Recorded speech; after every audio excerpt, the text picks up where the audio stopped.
masuk yang megang anjir. Jadi saya bahas dalam ilmu filsafat, dalam ilmu antropologi, juga dalam ilmu Masih gue megangin. Dijelaskan ada masa di mana kita itu belum bisa menggunakan bahasa.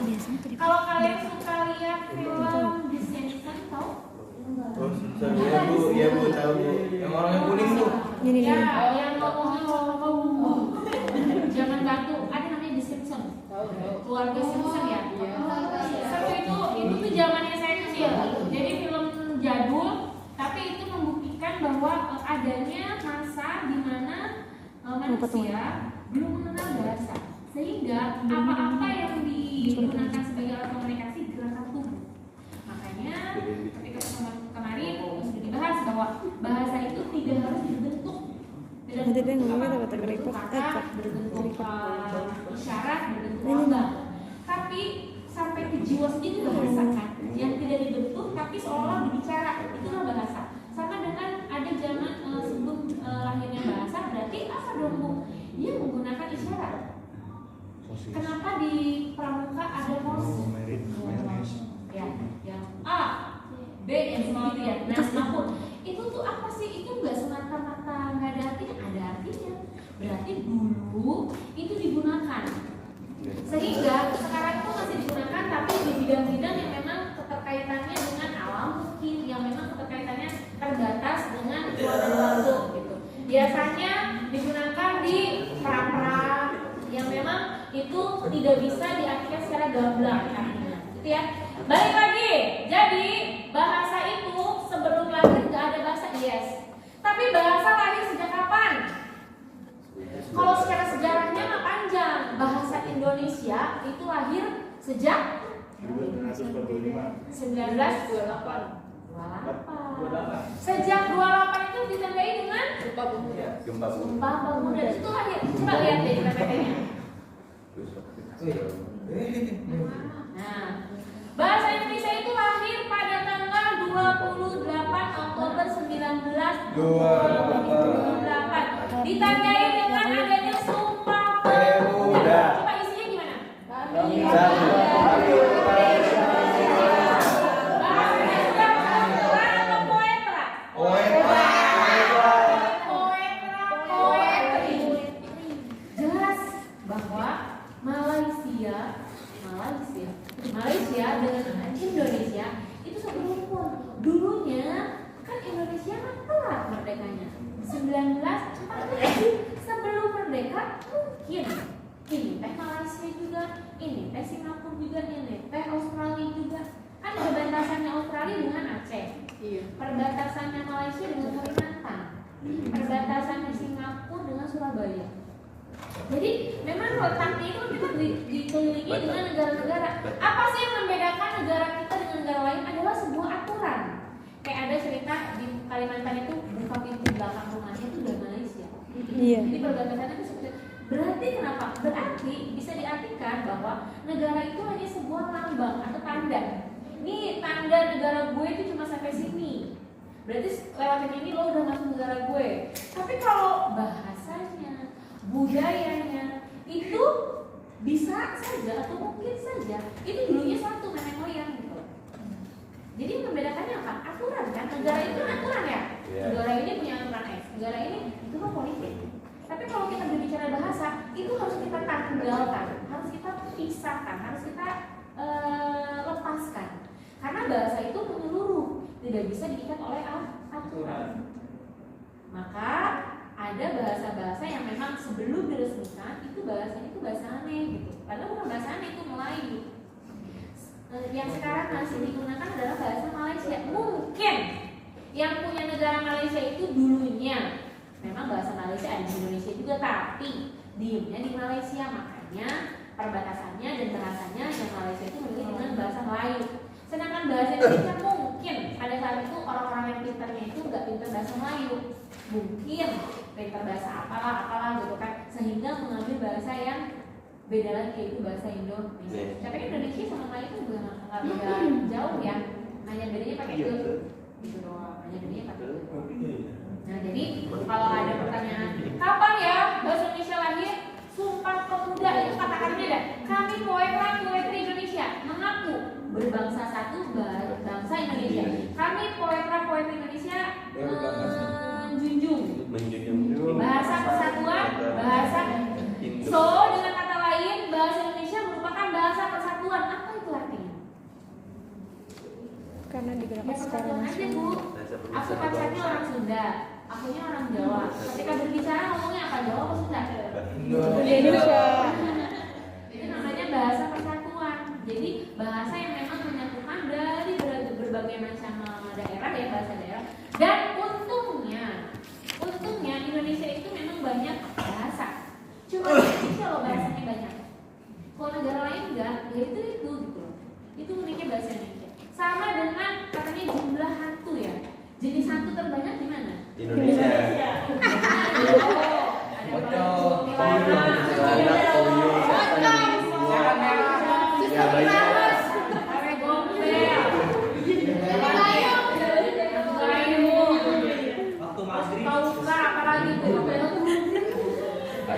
Ya banyak. Yang pernah saya pegang itu ya dengan pasangan saya itu kuyang. Dulu saya tuh menyebut beliau itu kuyang. Tapi saya nggak tahu kalau kuyang itu artinya hantu. Tapi artinya double. Jadi kita kalau ngetik kuyang gitu, dinamai juga kuyang, KUYAANG. Itu tuh pelesetan dari saya atau yang saya kan paling nggak bisa romantis. Jadi kalau ngomong nggak bisa ya gitu enggak. Saya selalu dipelesetin kuyang. Suatu ketika temannya nanya, lu manggil apaan? Kuyang. Emang kenapa? Artinya apa? Ya artinya gitu. Itu kan artinya hantu. Pas disetin sama saya, oh iya benar. Kuyang tuh hantu yang gak punya badan. Jadi kepala yang gentayangan. Barang itu aja maksudnya udah berarti kalau pasangan saya suka apa namanya campur sana sini berarti kayak kuyang. Aku gak mau bro masa disebutnya. Itu merupakan bahasa persatuan yang memang itu uniknya bahasa. Jadi bahasa itu cuma kita yang punya kan? Cuma kita yang tahu gitu loh. Contoh lain, kamu ngomong apa sih? Manggil apa sih sama pacar kamu? Manggilnya biye gitu. Biye dari biye gitu kan kayaknya double. Itu artinya apa sih kan gitu ya? Kan cuma kita yang tahu. Contoh lain apa yang lagi booming? Bahasa udah lama apa? Kuy.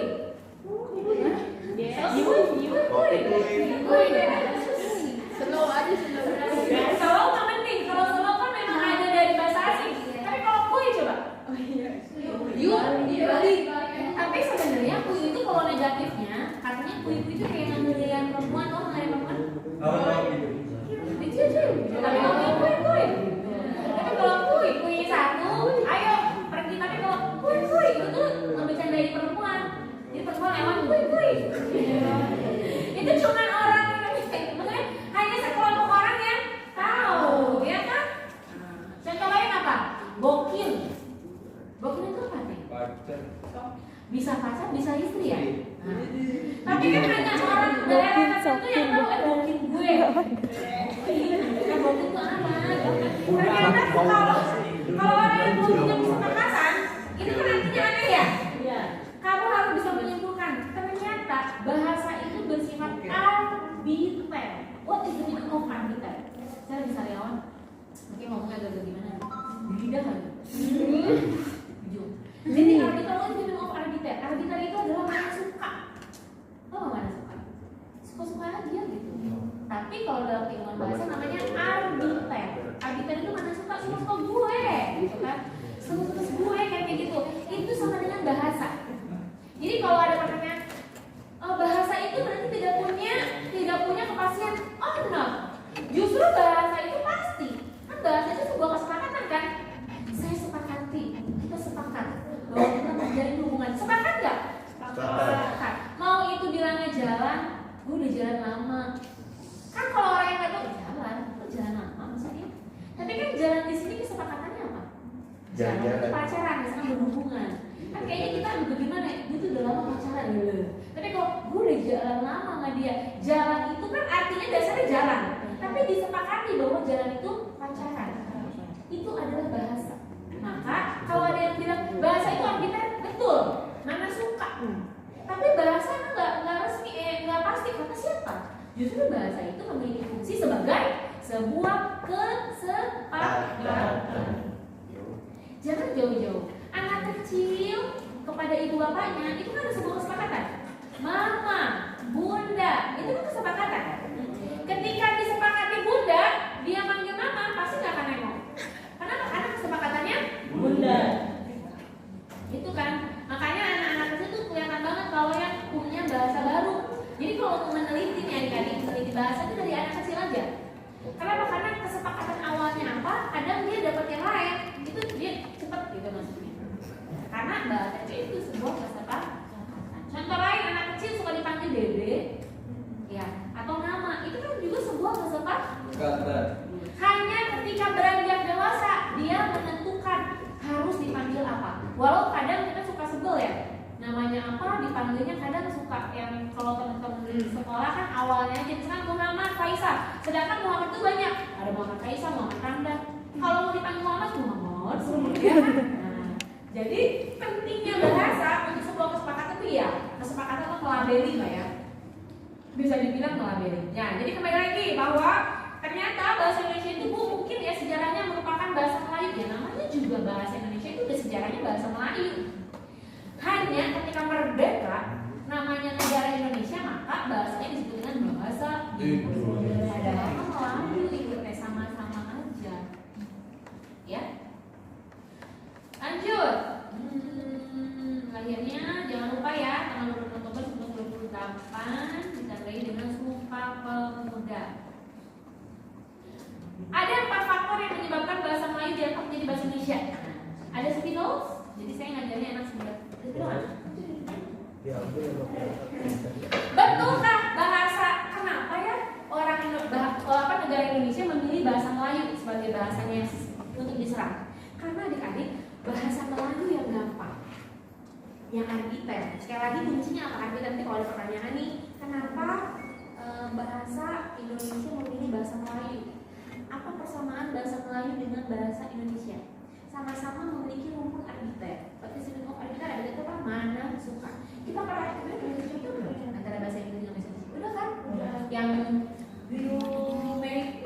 ini ya ada champion. Dikirim aja ke kiri, dikirim. Oh, salah. Ini tulisnya apa? Kepala. Ya, itu enggak ada tasjidnya, Bu. Iya, itu. Ini apa tasjid? Ada tasjidnya. Tasjid itu berarti double. Oh, bara gitu. Kalau ini oh, bara, tapi mbak, dua-duanya mbak. Astagfirullahaladzim. Nah, good. Ini kata-kata tambahan dosen, saya potong. Jadi, kalau misalkan mau bilang bertemu bilangnya apa? Mau bala, jangan sampai salah bilang, ya kan? Mau bala, nggak boleh kom. Bala, tiba-tiba bisa nanti. Oh iya.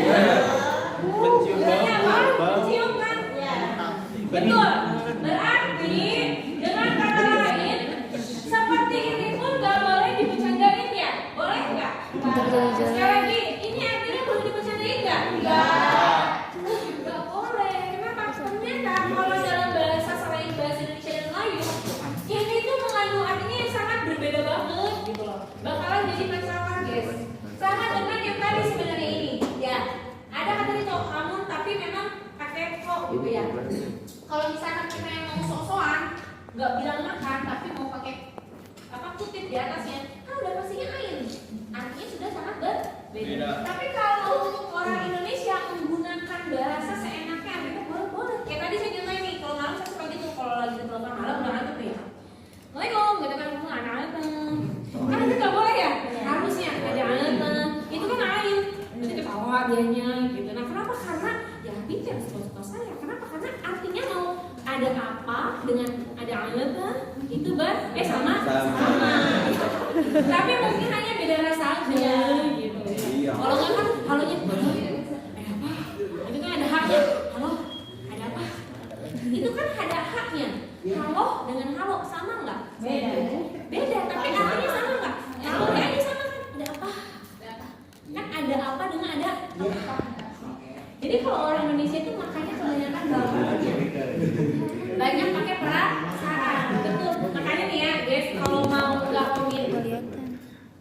komit orang Indonesia, karena orang Indonesia itu banyak orang yang nggak mau komit dan playboy. Kenapa kayak gitu? Jadi kebanyakan bisa main kata. Apa tuh namanya player? Player itu apa sih? Main hati, main kata, main pikiran, main perasaan, main gitu. Namanya player. Kalau di bule, nggak ada player. Yang ada kalau boleh itu kalau nikah itu puas sekalian kalau orang bule. Kalau puas sekalian, kalau mantap emak, kalau muda ya muda sekalian. Berarti kalau orang yang masih muda udah berani komitmen, kalau orang bule itu keren. Kenapa? Karena sekali komitmen itu sudah. Karena orangnya nggak pernah main-main, terutama mainannya apa juga kan nggak bisa mereka. Dengan kata lain, bu, berarti bahasa itu bisa nggak sih digunakan kita sebagai sebuah terapis? Yes. Kenapa kalau orang yang lagi stres, yang lagi jatuh, yang lagi patah hati, pengennya ngomong, udah didengerin belum, bener nggak? Iya. Sini beb, curhat sama gue, kayak gitu ya.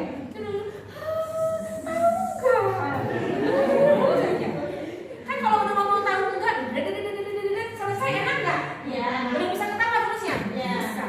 Iya kan? Itulah fungsi bahasa. Nah, dapat lagi tuh. Jadi fungsi bahasa itu bisa menjadi selain alat komunikasi, bisa menjadi alat terapis atau bisa menjadi alat konektivitas. Betul atau enggak kalau orang lagi diam-diaman dengan orang yang sudah bicara itu berbeda rasanya, feelnya.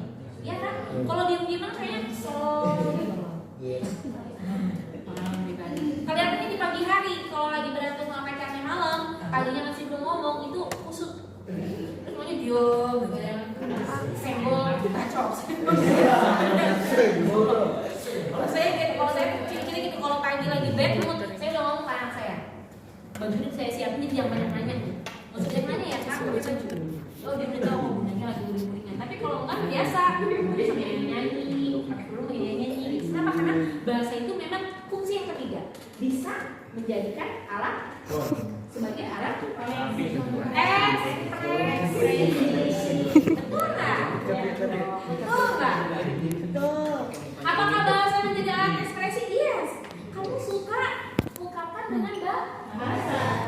Kamu cinta ungkapkan dengan bahasa. Sekarang mah nggak usah pakai bahasa langsung, pakai lagu juga oke banget kan? Saya tuh paling nggak bisa loh. Saya tuh paling susah dapetin kata sayang dari orang yang lagi sama saya beneran. Jadi gini, kamu sayang sama aku? Enggak. Kamu sayang sama aku? Enggak. Kamu cantik enggak? Kamu cantik enggak? Enggak terus enggak. Terus kadang kalau lagi ketemu 2 minggu nih ketemu, kamu nggak kangen apa ya? Kalau nggak jawabannya apa? Jadi kesibukan aja. Iya mah enggak guys, kalau mau jadi kesibukan. Tapi dia selalu mengungkapkannya dari lagu. Jadi tiba-tiba nih suka mikir dia bikin TikTok. Enggak, bikin TikTok karena tapi disangsin gitu. Jadi saya tuh orangnya karena saya orang bahasa ya. Kalau saya orang bahasa jadi selalu memainkan kata di musik jadi saya baperin gitu. Jadi misalkan gini nih, dia bikin TikToknya apa nih lagunya. Saya suka jadi gini. Oh, dia lagi ngerasain sama aku. Jadi saya ingat karena kalau kata dia masalah sama kamu tuh berarti kalau aku lagi DJ kan kalau lagu-lagu DJ itu kan kebanyakan kayak jatuh cinta ya. Jadi kamu tuh nyampe aku jatuh cinta lagi. Iya iyalah karena bahasa itu merupakan ekspresi. Makanya dia tahu banget tuh. Saya tuh kebaca orang yang tebak. Jadi kalau saya lagi sebel sama dia atau lagi apa, terus ketawanya di lagu menggambarkan. Makanya kalau menurut saya ya orang yang suka ketemu sayang sama kamu gampang. Karena ucapan itu gampang diucapkan. Beneran deh. Kenapa? Gampang diucapkan. Tapi kalau yang sulit diucapkan sekali diucapkan dalam bentuk lain berarti itu ada pemikiran yang sangat luar biasa. Kan milih lagu aja udah berpikir nih. Aduh cocok nggak kata-kata itu? Ya, ada kata-kata yang nggak enak jadi dia baca. Kayak gitu. Makanya kalau kayak sekarang lagi omong yang gitu ya, aduh dalam banget. Itu sesuai banget misalkan gitu. Nah, kenapa? Karena bahasa itu adalah alat ekspresi. Yang keempat, Bu, apakah betul dengan tidak menggunakan bahasa, tapi kita mengalihkan dalam bentuk lain itu juga bisa merupakan sebuah kesepakatan? Betul atau tidak? Betul. Contohnya apa? Musik. Iya.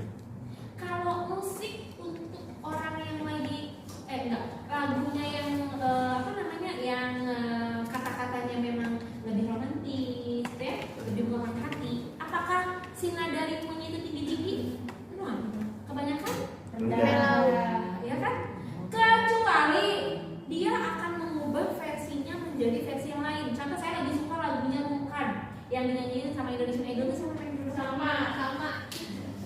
Itu fix banget saya. Jadi gini, kalau saya lagi tiap pagi dan tiap malam, kalau pulang juga gitu di kamar saya si bunda tuh gitu loh. Atau deh saya suka gitu tuh tuh lagi semangat gitu. Kenapa? Karena lagunya tuh keren menurut saya gitu ya. Ini lagu kok bisa jadi keren gini ya? Padahal artinya kan Rungkan kita tahu, tapi cara menyanyikannya. Jadi karena apa? Karena si penyanyi itu namanya siapa ya yang nyanyi di Indonesia Idol tuh? Si Salma itu sudah tinggal merasakan dengan cinta. Ya kayak mana gitu cerita orang lagi di asrama, dia lagi fokus buat apa namanya tuh lagi fokus buat lomba gitu kan. Tapi dia harus bisa membawakan lagu ini di depan orang-orang yang memang ahlinya pop.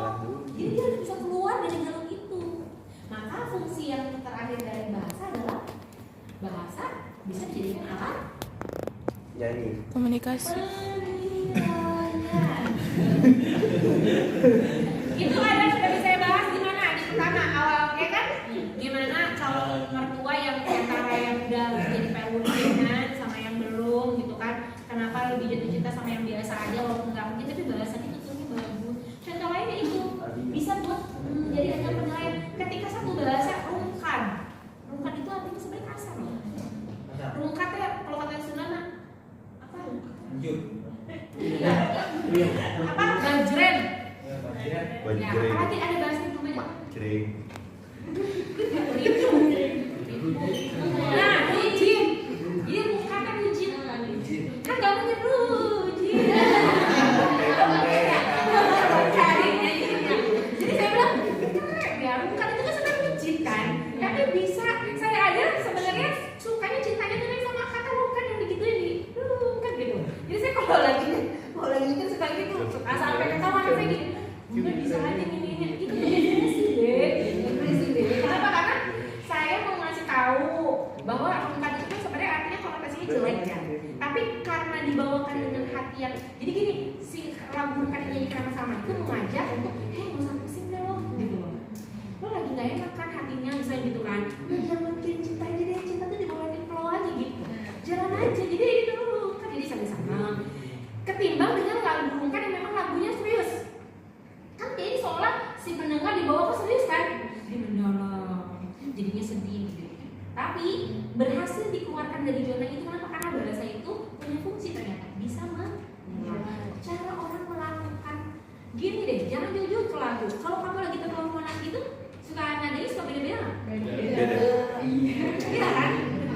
Saya pertama kali assalamualaikum yang saya mulai, saya diam dulu, dia masih assalamualaikum kan gitu ya. Saya kok galak?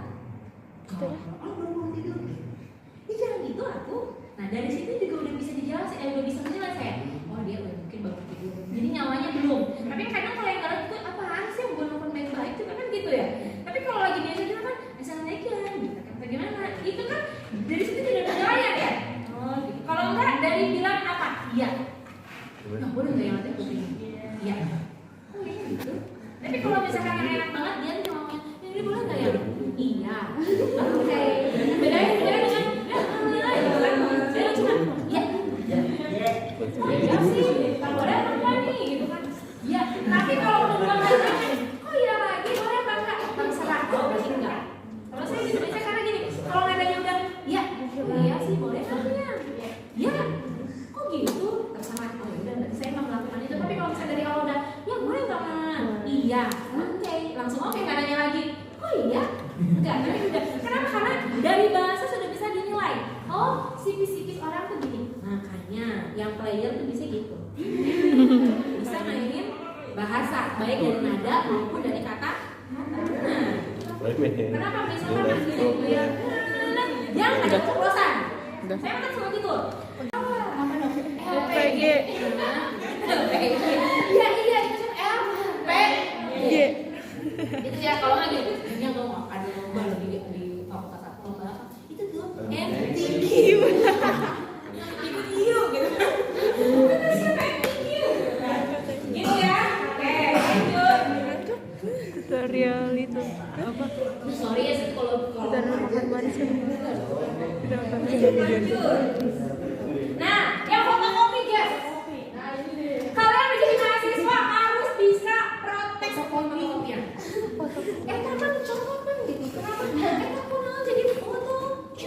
Harusnya apa? Fotokopi. Sampai antum mana fotokopi. Kalau mau pakai kopi, berarti harus pakai apa?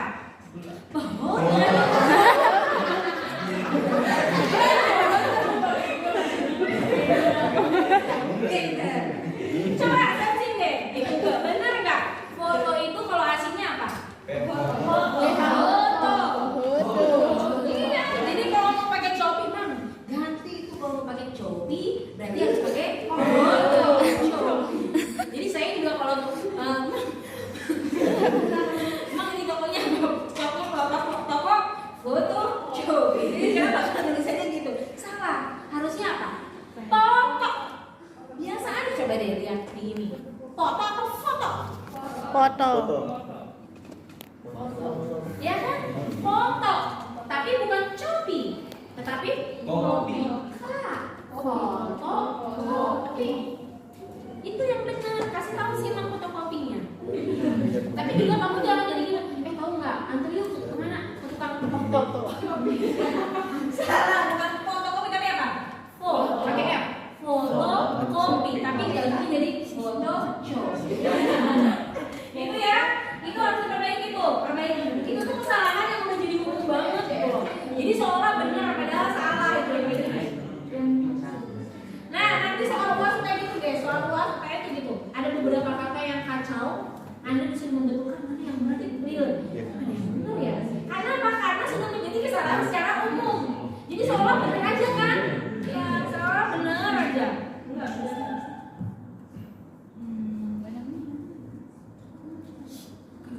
Ada lagi loh yang saya suka ketawa tuh di toilet. In out. In itu double apa enggak ya? Kan tulisannya INN. In. Dengan out. Benar outnya tapi in-nya yang sama. Itu nggak boleh.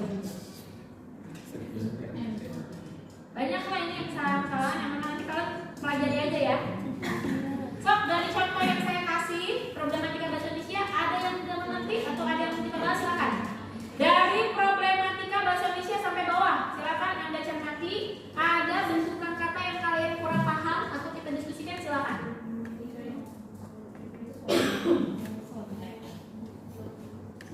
Menyantai atau mencontek? Menyantai.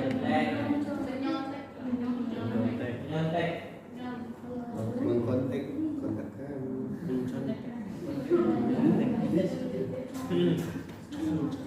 Mensuruh.